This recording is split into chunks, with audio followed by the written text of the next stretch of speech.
My fellow Americans, today I want to update the world on our efforts to prevent Iran from acquiring a nuclear weapon. The Iranian regime is the leading state sponsor of terror. It exports dangerous missiles. The leading state sponsor of terror. It exports dangerous missiles, fuels conflicts across the Middle East, and supports terrorist proxies and militias الوكالة والميليشيات مثل حزب الله وحماس وطالبان والقاعدة. عبر السنوات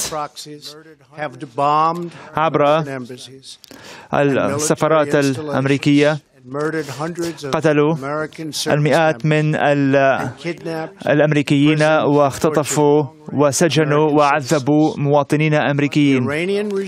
النظام الإيراني مول الفوضى والإرهاب ونهب ثروة شعبه. لم يكن تصرفات النظام الإيراني إلا خطيرة كأكثر خطرا إنشاء السلاح النووي. في عام 2015 الإدارة الأمريكية الماضية انضمت مع الأمم الأخرى في اتفاقية بشأن النووي إيران وعرفت بخطة العمل الشاملة المشتركة. نظريا ما يسمى بالاتفاق الإيراني كان عليه أن يحمي الولايات المتحدة وحلفائها من جنون القنبلة النووية الإيرانية، السلاح الذي فقط يعرض خطر نجاة النظام الإيراني. وفي الحقيقة أن الاتفاق سمح لإيران بمواصلة تخصيب اليورانيوم وتحقيق خرق في البرنامج النووي. وأبقيت العقوبات ورفعت بعض العقوبات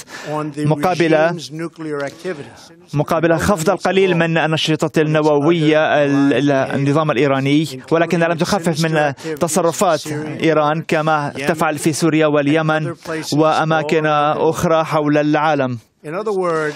بكلمات أخرى، حين الولايات المتحدة كان لديها عملت كل بكل قواها، فإن الكارثية هذا النظام الإيراني بقيت، وهو يشكل إرهابا كبيرا ويصرف ملاييرات من الدولارات، وتلقى الكثير من مليارات الدولارات نقدا،